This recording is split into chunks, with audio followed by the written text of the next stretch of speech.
We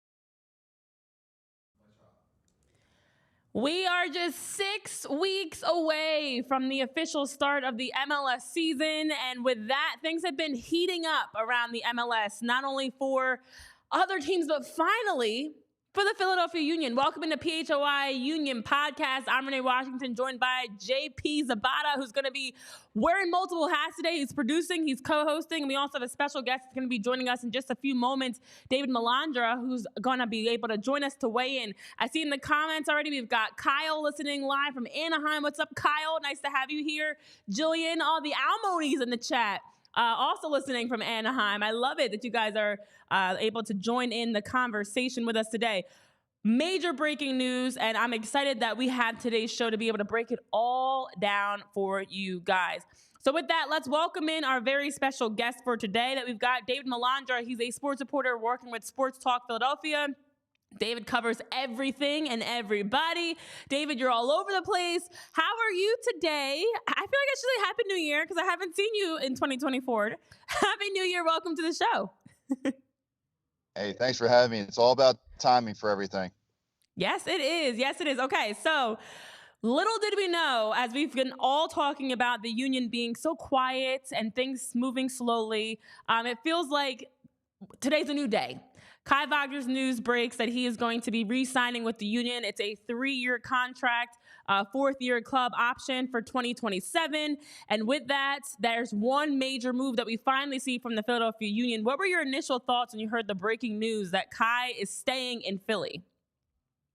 Well, I'm not surprised that this move was bound to happen anyway, because back on September 3rd, I was in the locker room in the post-game area when Kai said that his future in Philadelphia was, how can I say it, up in the air. Then within 48 hours later, everything broke about saying, okay, why haven't they given him a contract yet? What's going on with all of this? Then the next home game started the whole pay Kai chant started. Then ever since then, I put a whole thing out saying that, you know what? I think the fan base is trying to tell ownership, you got to pay up because you're letting the top guy who's been practically now one of the fan favorites behind Andre Blake, Ali Babayya, and now Julian Carranza as well. So basically, this was bound to happen anyway. And we saw in the playoffs, with Kai not being there, it just basically messed everything up. But regardless, this was bound to happen anyway. This would have been a bad move if they let him just go off. So I feel like for most of the fan base, and we've talked about in the show here, everybody was all team #pay Kai. Up until the moment Kai dropped those racial comments, then all of a sudden, and I was one, I will admit, that was saying, I don't really know if I want Kai Wagner to come back. And now with the news, Kai will, of course, finish out his suspension. He will finish out that 3rd game suspension in 2024. But are you still okay with the move and still happy that Kai is still with the Union after all that happened and unfolded at the end of the season? I'm happy with it because basically you still keep your nucleus with you. And then especially how the way that playoff game ended in Cincinnati, it was such an obvious offsides. But basically, let's put it this way. From a league standpoint, they wanted somebody different. They obviously didn't want Philadelphia to get back there, but that's a whole nother argument for another time. But we basically knew what happened. Cincinnati outplayed them. Union should have had their opportunities. It felt like, honestly, there was at least, I would say, 4 games last season. I was watching the Union do way too much passing. I was thinking, what am I watching? The Flyers power play? They're not getting any shots off. Like, what's going on here? Yeah, I agree with that. It definitely felt like at times too much passing, not enough offense. We've talked about that so many times. Before we get into the nuts and bolts of what Kai has been saying since the signing, JP, I want to get your thoughts. How did you feel when you heard the news? I know you and I actually were texting about it last night. How did you feel when you heard the news that Kai's staying in Philly? Well, first off, welcome everyone. I am behind quote unquote the glass here at PHL Sports. What's up, David? It's good seeing you as well, man. Man. With this Kai situation, obviously it was funny because last night we could have had a live broadcast from the hair salon in my couch, so that would have been a lot of fun. But no, we've talked about this before. I guess I'm fine with it. You know, we solidified the left back position. The main starting 11 is back. So on the pitch, everything seems hunky-dory. But for me personally, it is hard to kind of look past the comments that were said, the moves that we have made as a club with social issues like this. It is a little bit frustrating. But I mean, I kind of threw it to the fans, and it does seem like getting the grasp of the fans. A lot of people are willing to move on from what transpired. It is going to be interesting come game one against Chicago at Subaru Park, what the outcome, or I guess I should say the reaction the fans will have with Kai in Subaru Park. But you solidify the left back position. I think the off the field is more of the question mark. But now I guess this team kind of looks at how do they fill out the depth of this team. But Kai's back. It just feels a little weird. It does feel weird because this is something, had we had this conversation, you know, a few months ago, I think everyone's crying tears of joy. And now you kind of have like some mixed feelings. I was like, oh, great. The soccer side, I love what Kai brings to the pitch. You know, you look at Kai's career as a whole without, you know, needing to even go into all the details as a two-time MLS All-Star, as someone that's made this team go offensively and defensively. Kai is such a big piece. And even looking at the fact that he's, you know, first defender in club history to record 10 assists in a single MLS season. Someone that we've seen, he has had 39 assists, 12 more than any defender in the league since making his debut.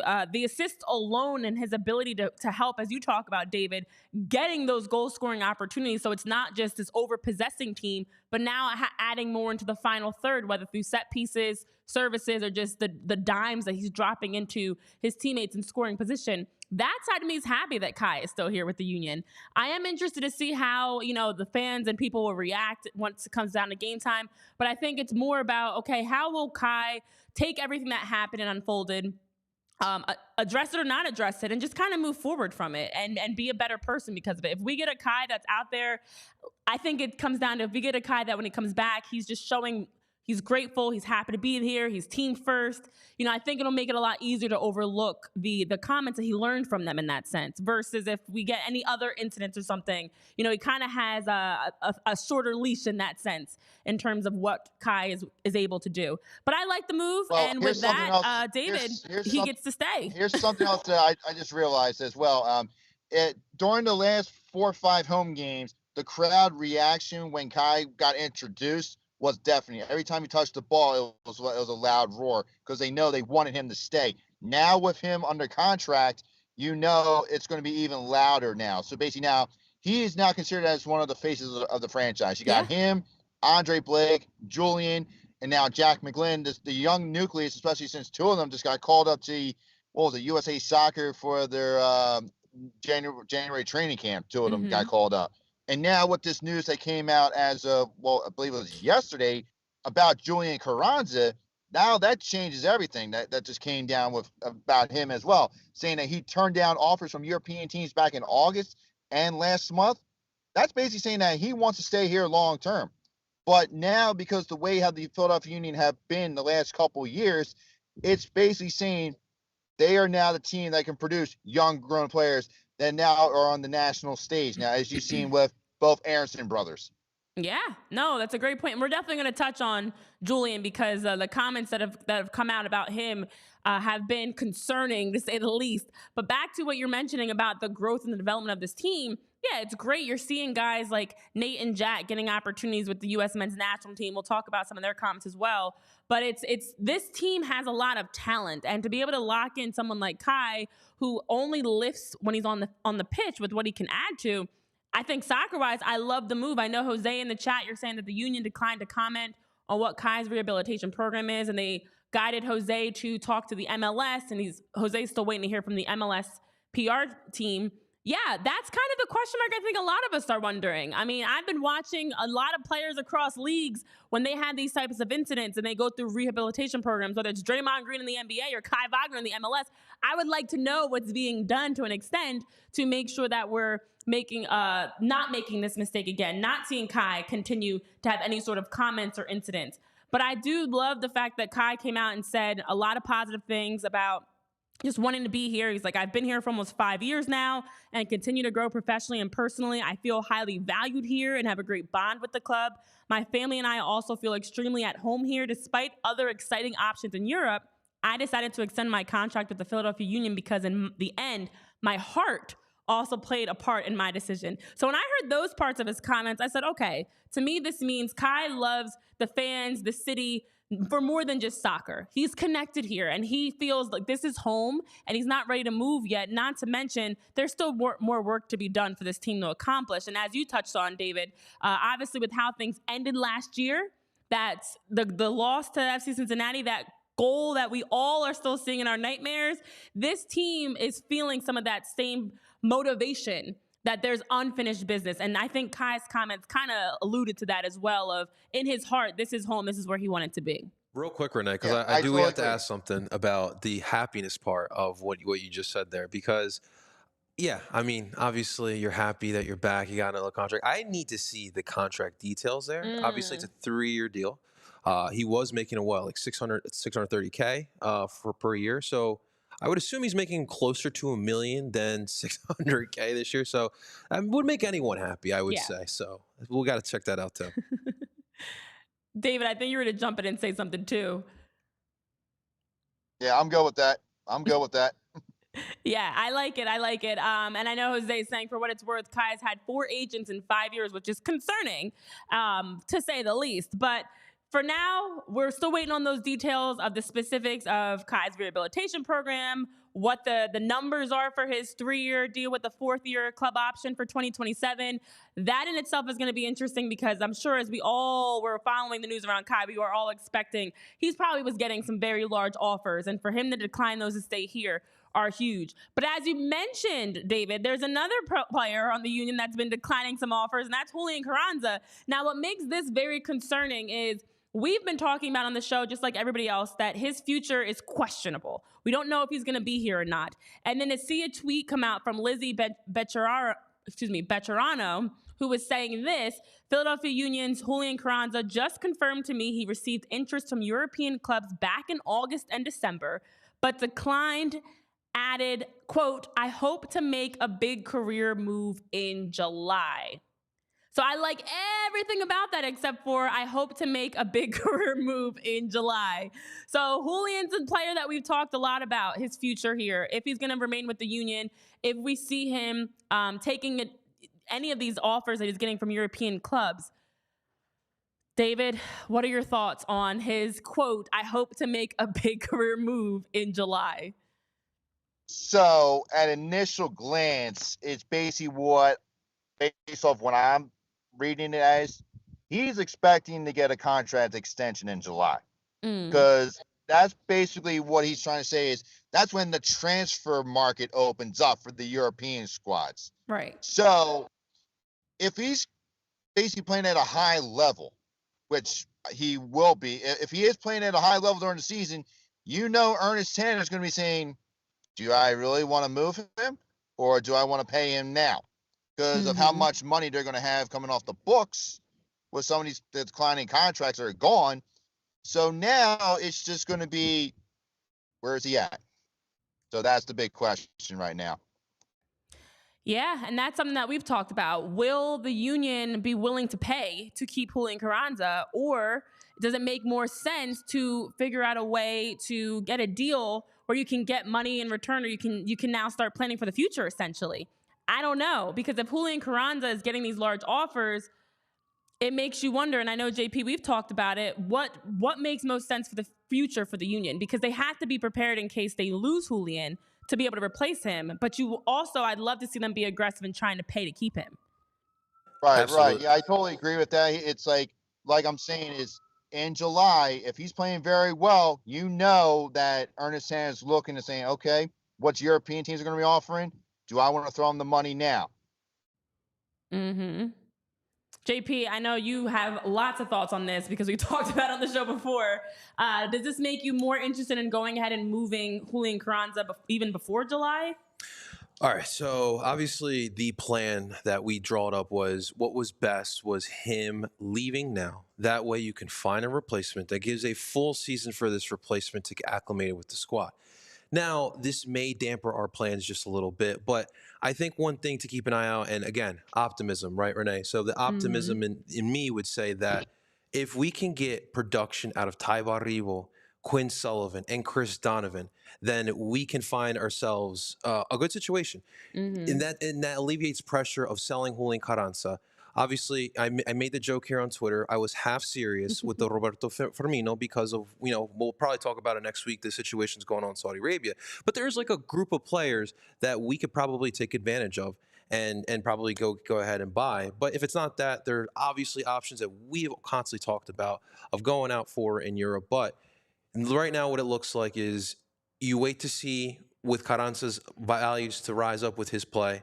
You wait to see if Quinn Sullivan, Chris Donovan, Ty Barribo elevate their play. And then, Ernst is Ernst. Yeah. Ernst will use his connections and he'll find that replacement. But I do think that this time around, we've been whispering about this for since he's arrived here. But I think this time around, come July, I think it will actually happen. I think that we will find another home in Europe for Julian Carranza. Yeah, I think you're absolutely right. I think at the end of the day, when you look at this news come forward and we hear Julian kind of make a statement, in my opinion, of, listen, ball's in your court. I'm getting these offers, and he's kind of putting the pressure on Ernst Tanner and the union and also the other clubs as well, that I'm getting these offers and I'm going to make a big career move. And career move for me means he's making a move that makes most sense for him, for his future. And he's going to be entertaining some of these, thoughts around possibly finding the next chapter, whatever that may look like. Is that more money with the union, or is that playing somewhere else entirely? We don't know. Yeah. But I think Julian Carranza has set himself up to have the ability to do that. I mean, the last 2 seasons, I know Jimmy King actually was the one that was tweeting this out, and I was like, I was astonished at the numbers of the breakdown of when he was at Inter Miami versus when he was with the Union, and the change that we've seen from Julian Carranza in his overall production, that for the MLS goals specifically, not looking at all the international games, to have 14 goals, 5 assists this past season, 15 goals, 7 assists this past season. Again, not looking at any of the other international games that they're playing throughout the course of the year. Huge growth for Julian Carranza in the last 2 years. He's raised his stock. He's had the ability now to be able to, demand more. Yesterday's price is not today's price tag, JP, and he knows that. And so he now can go into these negotiations saying, this is what I've done the last 2 years. He's still obviously very young at only 23 years old, and in such a great spot of his career that he can now demand more. And I felt like him coming forward with this statement was him putting the pressure on that, listen, come July, money better start talking or I'm going to be walking, because he's has every right to want to get paid more and play in a bigger opportunity. Yeah, and I think that's like the tough part about MLS scheduling, because we unfortunately we're not aligned with Europe, right? So our off season is their middle of their season. So it is tough to sell off players like this in our off season because of the calendar. But I mean, I get it. I think more so the union need to prepare themselves for this, because what I think Cincinnati handled the perfect way last year. Brenner gets sold off into Udinese, and they had Bopensa ready in the wings, and they sign him right away. That's what you want to do. You want to have that backup plan set up, and I think that's where a lot of the concern is for the fan base, is that, we all are agreeing that Carranza probably should be playing in Europe again, or at some point, I should say. But what's our backup plan? Because Carranza does score a good amount of goals here. And one thing to mention too, Carranza, he may want that big move, but the one knock on Carranza is consistency. My brother, you need to be consistent here if you want to get sold before July or during July. So. Yeah, 1 year left on his contract. We already knew that this was going to be an issue and a concern in that sense. And now it comes down to, on both sides, for Carranza, specifically, as you mentioned, JP, he has shown a lot, but he still has a lot of room for growth in terms of definitely consistency. And then on the other side for the union, all right, if July is kind of that deadline, then take this time between preseason all the way through July to see what you've got. Is Ty Barribo going to be able to settle in and have more of a role on this team? Are you going to be able to get more from guys like Quinn Sullivan and Chris Donovan? You know, what's Daniel Gazdag going to look like? He's another one that we should be able to get more from. So in the attack specifically, in order to replace the shoes of Julian Carranza, if he does go to a different club and leaves the Union, this is the time to start preparing for that, essentially. Absolutely. Got to prepare now. Jose, what do you mean? Bopenza was busy filming? What is he, an actor now? Well, you know what also has been very busy and doing a great job of helping to support people, that's Mortgage CS. So Mortgage CS, which stands for Mortgage Concierge Service, gives you white glove service. They're an independent mortgage broker right here in Philadelphia, giving the full control of lenders they work with. And they're also available 24/7. And what we love about the work that Ben and Alec do, they not only took time to come chat with us and give us an idea of who they are personally, professionally, what led them to creating Mortgage CS, but they also talked a lot about how they're so focused on being able to provide great relationships and customer service for everybody they work with. So whether you're looking to buy now or looking to buy 2 years from now, you have opportunities with Mortgage CS to connect with them. And they're open to chat with you anytime. They even said, hey, look, tell your viewers, shoot us a text, give us a call, shoot us an email, whatever it is. And you can reach out to them. Ben Stucker, their CEO, his phone number is right there on our screen. And for those listening on podcast platforms, you can reach out any time of day to talk about anything. You want to talk about what's happening with filming or anything else? Reach out to Ben, 267-391-7425, or shoot Ben an email.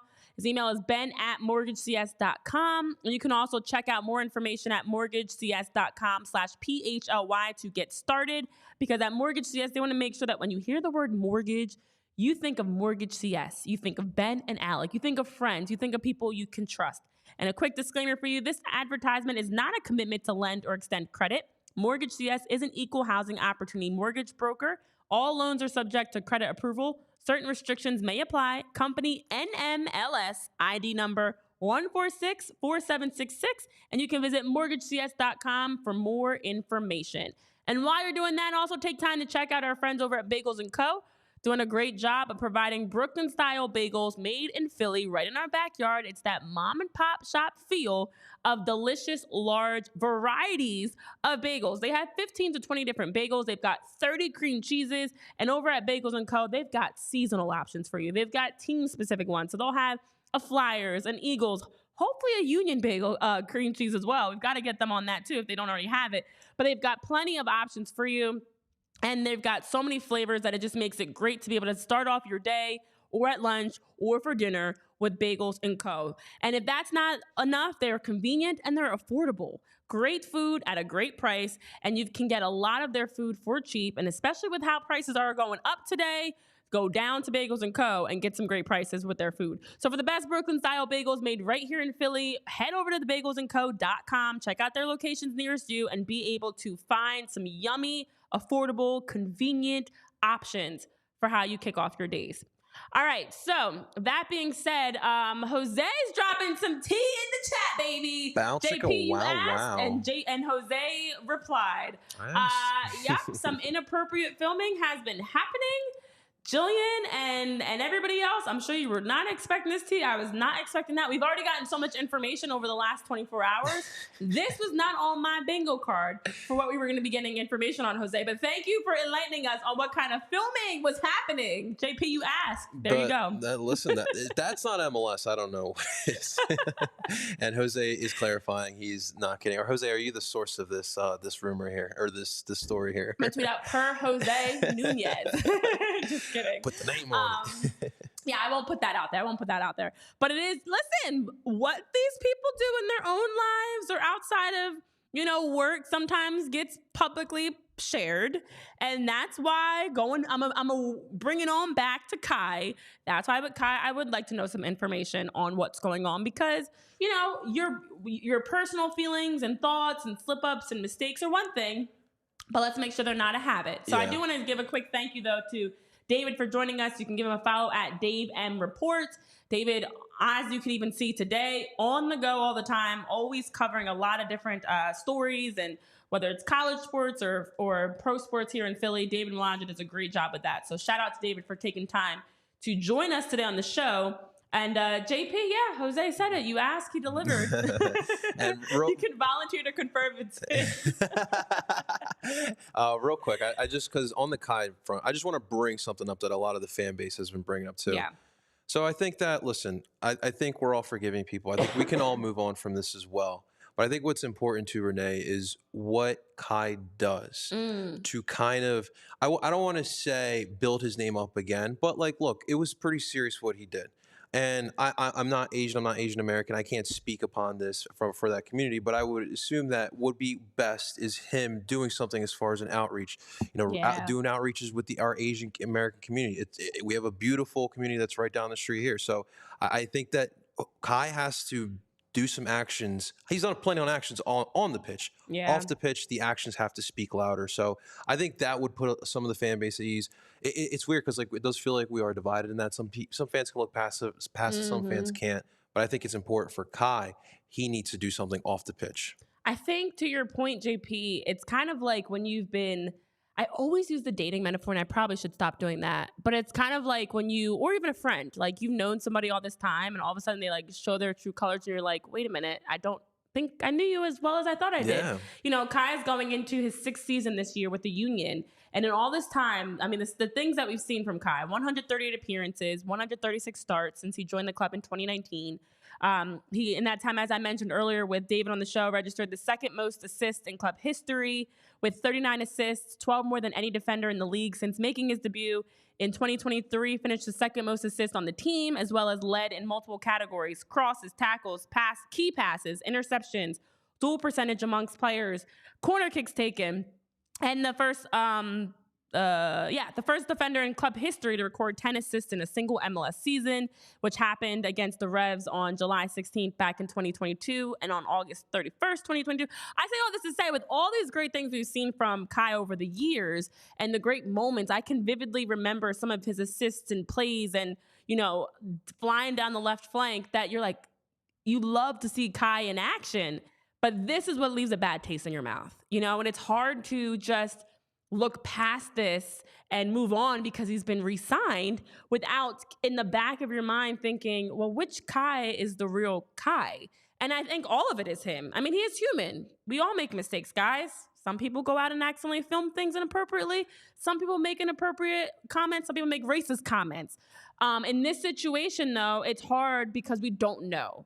I think to what Jose was talking about earlier, if we had a little bit of insight on what's going on behind the scenes, I felt better about John Morant's and Draymond Green knowing the rehabilitation programs that the NBA had them working through. Okay, for the MLS, I want to know what Kai's doing. I don't need to know everything. I don't need to know times and dates and what location, but I'd love to know, hey, we as a league actively speak up against, insensitive, discriminatory behaviors and comments, and this is what we're mandating he does. Because you can't say it as a league and even for the Union as a club, and then when something like this comes up, it's just radio silence. Like, we should hear something, especially now that he has been re-signed and is no longer a free agent. So I think to your point, that's exactly why you get a mixture of fans, similar to kind of how I am, it's definitely like, see Jose, it's definitely kind of like, happy he's back from the soccer side, but a lot of question marks around which Kai are we getting back? What is going to be the response? Is it going to just moving forward business as usual?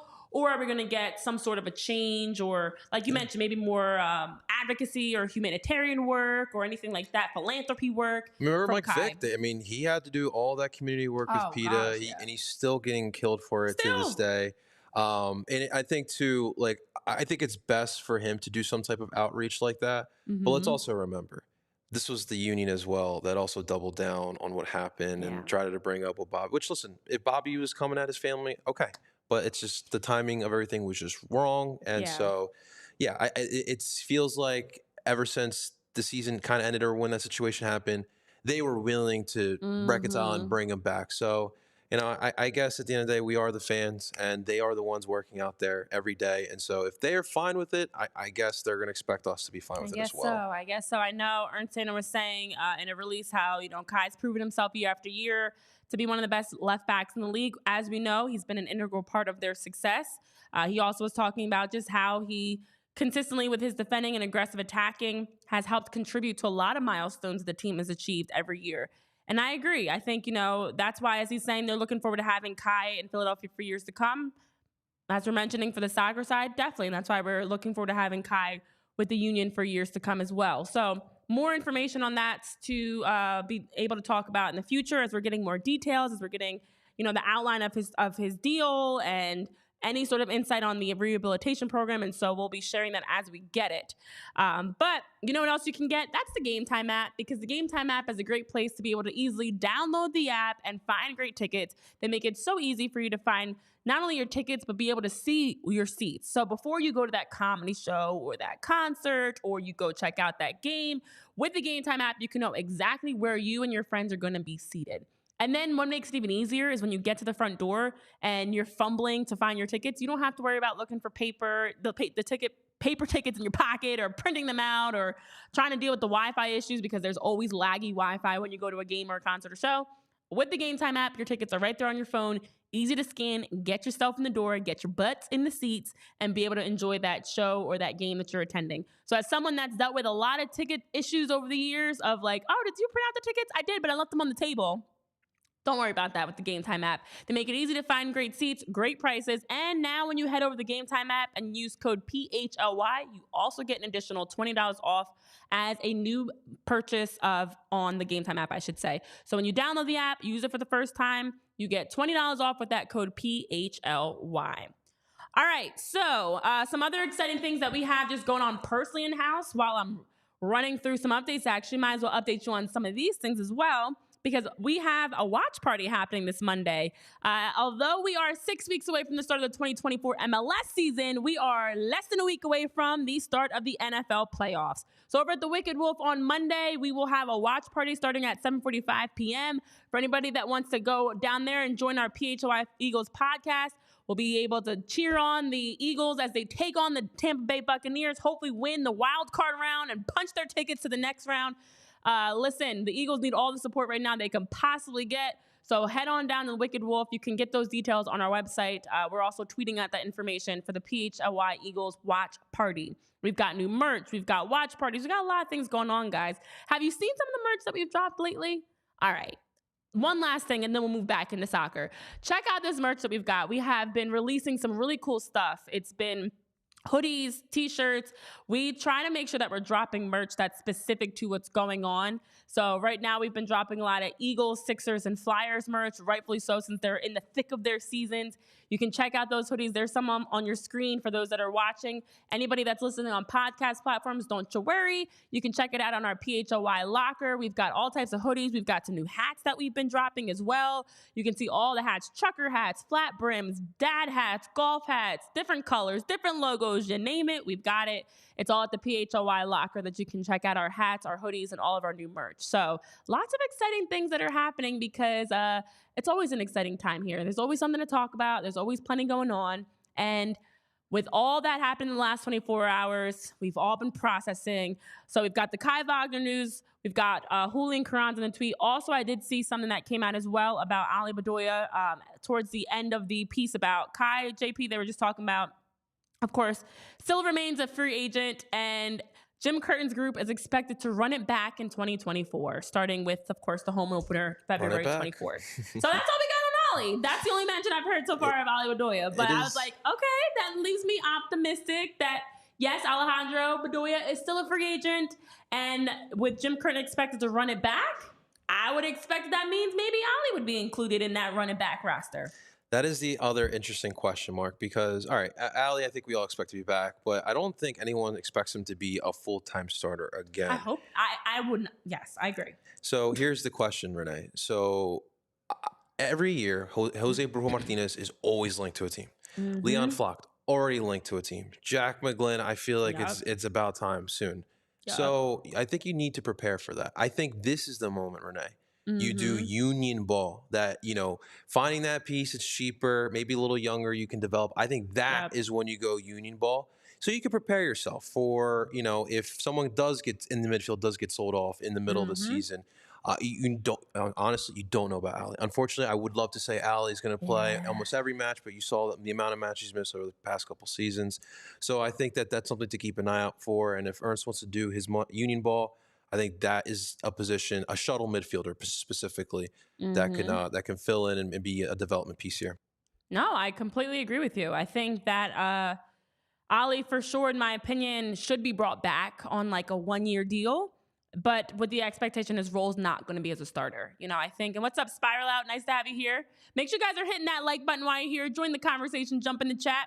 I think for Ali Babayya, where he's at in his career, that's just kind of his role. More of the voice, the presence in the locker room, the guy that's going to give you minutes where needed, role player type of a player in that sense, versus someone that you're expecting to play 90 minutes and be able to just log a lot of the wear that's needed to lift this team up.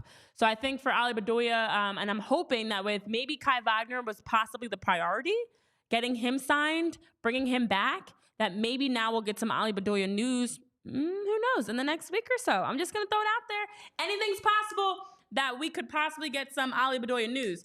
What I will also say is I was quickly doing an account, and I should have did this before. I've got my handy-dandy scoreboard I've been using. Oh, wait, let me not do the red side because y'all will cancel me for doing something in red, because every time I even have, the fact that I even have a little bit red on my sweater is too much for Union fans. Guys, the only time you can't wear red is in the River's End. So we're going to get rid of the red side. 44 days, apparently. Yes. Let's go. 44 right is the magic number. This is our scoreboard that I purchased actually for the office, because we have the need for scoreboards for a lot of things, whether it's our ping pong table or countdowns. And the countdown is 44 days until the MLS opener. Oh, not the Union? For the Union against the Chicago Fire. So 44 Danny Cruz days for all my OG Union fans out there. 44 what? Danny Cruz? Remember Danny Cruz? Oh, wow, yeah. I was like quickly doing the math. 1, 2, 3, 4, 5, 6. Yeah, 44. And 3 days until training camp starts, essentially. I know. It's with it all here, already guys. being January 11th, we are already nearing the start of training camp. Ooh, Mike's got a good question here. Things are moving fast, guys. Things are moving fast. Any news on Mbaizo? That's a great question, Mike Beggs. What's up, Mike Beggs? Nice to have you here. Yeah, nothing really, actually. Nothing. We haven't heard. We saw him. I just saw updates about him training. Yeah. But I haven't heard anything about Mbaizo. That's the thing. It's been so quiet for the Union right now that we haven't heard anything outside of Jack and Nate being called into the U.S. men's national team. We've gotten the occasional image of guys training. You know, we saw Jose Martinez training. Yeah. We've seen Mbaizo training. But we actually haven't had any sort of an update. It's been very quiet. I know, Spiral Out, you're asking rookie question, but is selling a player in soccer the same as a trade in other sports? Yes and no. It's actually more complicated because in soccer, you can also sell players between leagues in a whole different way. You can loan players out. In fact, the Union did just loan a player out. This just dropped shortly before our show. The Philadelphia Union have loaned forward Nelson Pierre to Skovde AIK. It's a Swedish club. And Nelson Pierre is a homegrown player. He's going to join the Swedish club on loan through 2024. So not only do you get the opportunities for players to be traded or sign in free agency, but you also get a lot of times where clubs will loan a player out to another club. Typically, it's a club in a different country, but we've also seen it happen where they loan them out to a club in the MLS. So there are so many different types of ways that teams can just work through their money. It's essentially like there's just a lot of ways to create your roster, and that's insane. What's also insane is, Julian, I love that you're watching at a bar with an LAFC beer. Oh, hey, all beer is good beer, I guess. So the details on Nelson Pierre. Nelson Pierre, as a homegrown, currently is going to be joining the Swedish club. They play in the second tier league over in Sweden. Nelson is a graduate of YSC Academy. He's been a homegrown and signed a contract back in February 2023 on the 21st. He became the 20th homegrown in Union history. There's something interesting. And at the age of 18 years old back in 2023, he made 28 appearances, 15 starts for the Philadelphia Union second team, and then also scored 4 goals and had 4 assists. So now is going to get his chance to move along and play with the Swedish club. And that's pretty exciting for him. I mean, hey, a chance to develop, after playing with the MLS Next Pro level and now getting to go play with the Swedish club. It is a second tier league over in Sweden, but it's another opportunity for him, I guess, to develop. So, some news. So, who we had on the show, Evan Cohen, a couple weeks ago, we had on while you had a nice day off there. So Yes. Evan was in, and he put out a good tweet. So I haven't really watched a lot of Union 2, which that's one of my goals this year is to watch some more Union 2. So he did mention that throughout stretches, Nelson did struggle for Union 2.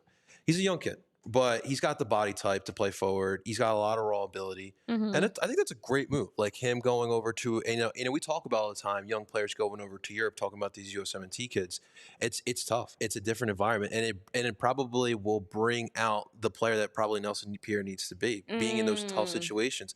We talked about with Tesho, being in those tough situations always brings the best out of you. So I think for Nelson, I'm more happy for him. I think this is a great move. But we'll have to wait and see. You mentioned he's the 20th homegrown.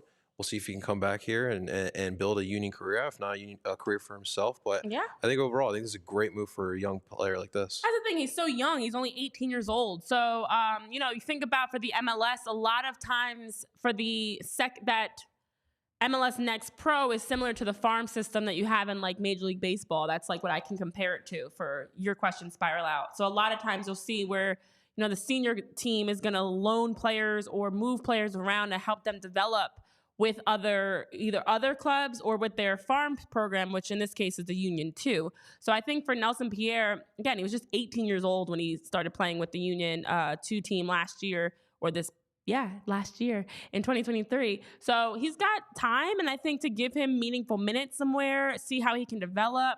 The hard part is whenever you make a change like that, you're now going to play with like a Swedish club. It's a whole different brand of soccer, whole different culture, whole different league. But sometimes you need that. You need a fresh start. You need a change of environment just to see what you can do. So exciting news for him. Also, our other homegrowns, I know we talked about Jack McGlynn and Nate Harriel on our Tuesday show, and we were talking about them getting their first ever call-up to the U.S. men's national team, but we did not get a chance to talk about what they said because they actually came out and talked themselves about how exciting the opportunity is. Now, for these two, they've played with the U23 national team. They've gotten opportunities. They've been progressing. And so I actually really enjoyed their comments that they said, and I'm going to just share with you some of them because they're now currently attending the training camp in Orlando with the U.S. men's national team. Then they're going to be traveling to represent the team, the country, I should say, against Slovenia in a friendly on the 20th. That'll be taking place down in Texas. So this is a great opportunity for them. So Jack was saying things like, of course, he's excited.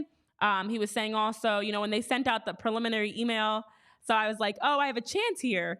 And then 2 weeks or so after that, Jim Curtin texted Nate and Jack saying congrats, and then Jack's agent told him, he said it was just a really cool feeling and he can't wait to get started and get there, and how he's been looking forward to it for a while, whether with the U23 team, the U20s, getting to play at the World Cup, and now this opportunity.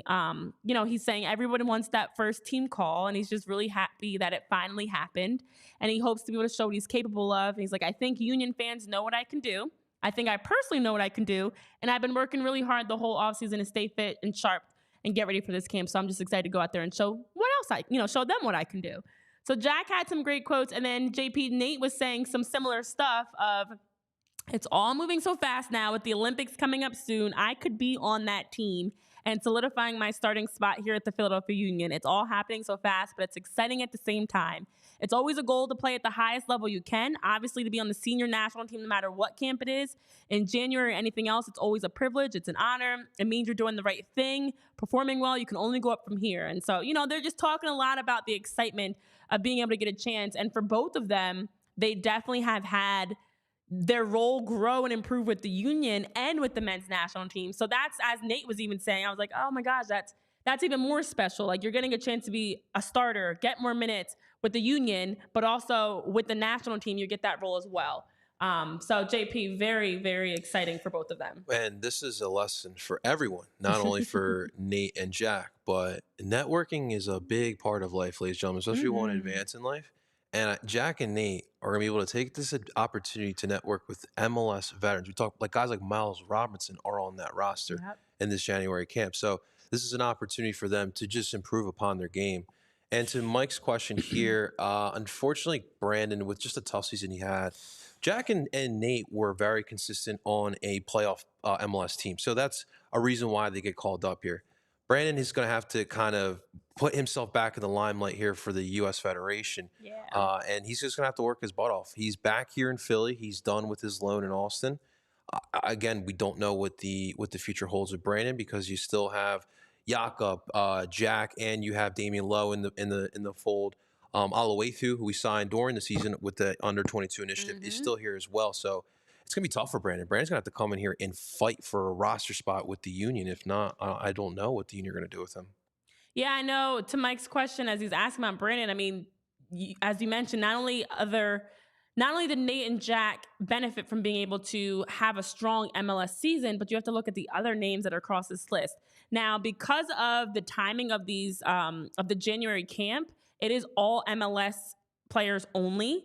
So you're not going to get someone like a Christian Pulisic. You're going to get only MLS guys because for Greg Berhalter, he was saying this is a chance to see what other players can do, see what those younger guys can do, but also the timing of the schedules with other leagues. But even with that, you still have across the back line, I know they broke the roster of 25 down by position, and someone like Miles Robinson is one of those guys. I mean, you've got Jackson Reagan from Seattle, James Sands from NYCFC, John Tolkien from the Red Bulls, Caleb Wiley from Atlanta. You've got DeJuan Jones from New England. Of course, Nate, Shaq Moore from Nashville. The defense alone, Tafari from FC Dallas is very competitive. It's a lot. It's a mixture of guys getting their first opportunities and some others that have already played and gotten, 27 caps like Miles Robinson. So for Brandon Craig, it's hard to crack into that group. And in fact, did he get called? He did get called into the U23 group back in like November, December. Yeah. Because Quinn did not get that opportunity. He did have a struggle. He did have a tough season, Mike, to your question about Brandon. I wouldn't say bad, just rough because injuries. And then I don't know what Josh Wolf's issue was down in Austin, but he just kept playing the same center backs and he wouldn't even give Brandon Craig a chance, which is just so frustrating for Brandon. So he just has to play. That's all it is, Mike. He just really has to play and play his game.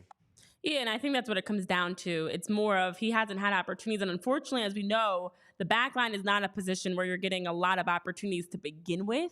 It's very slim chances that you actually get on the field. So you really have to show it in training. Typically, coaches might rotate a little bit more with their front three or whatever formation, front forwards, their midfielders.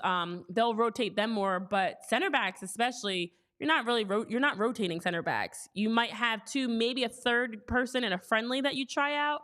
But it's a very slim opportunity to crack into that. So I think, to be honest, Brandon's just in a tough situation, similar to actually what he dealt with the Union. That's why I was with Austin to begin with. It's just there's nowhere for him at this time. And so it's a shame to see, but he still is young, still has chances to maybe turn that corner. Absolutely. Just one day at a time, Brandon. We got trust in you. We got trust in you. Yeah, so definitely an exciting time, though. I know we didn't have a chance to talk about the quotes that they said on Tuesday because the show, we had so many other things that we got into.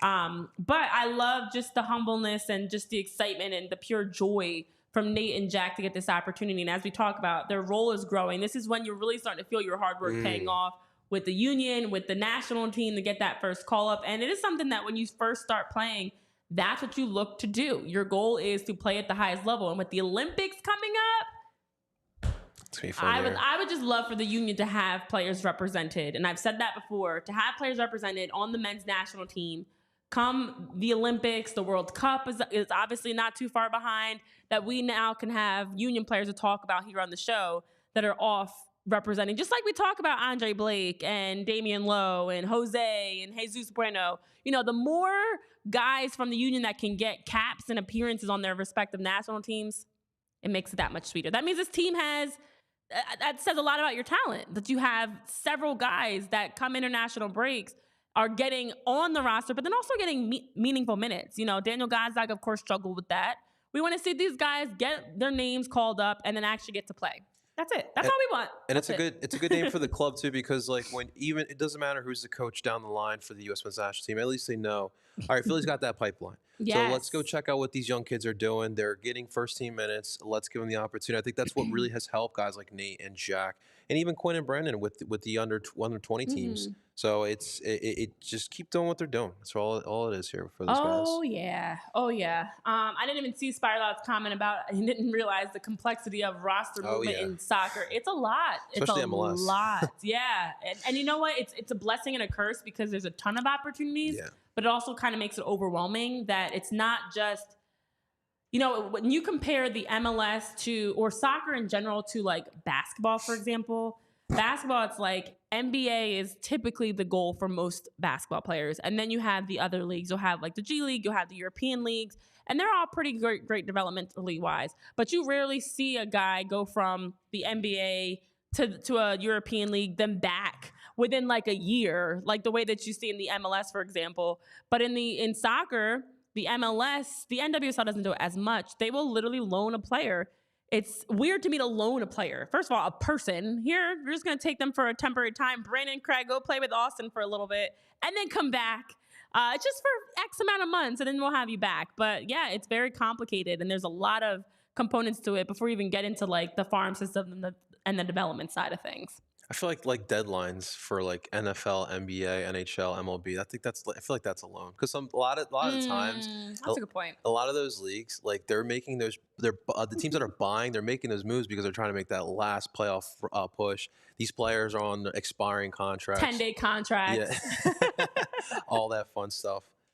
Yeah, loaning and selling a player definitely sounds weird, but I've always said the business side of sports does have some weird things of like, you can trade a player, and players have talked about this all the time. Like, I was in the middle of taking a nap and I woke up and I found out I got traded, or I was practicing and I left practice and found out I got traded. Like, it's cutthroat, and it very much is weird and property like that. The way these athletes are treated. Wait till we tell Spiral about the academies. Oh my gosh, I know. The academy side of soccer is even wilder. That's where it all begins. That's where it all begins. They're trying to fix it in youth soccer though.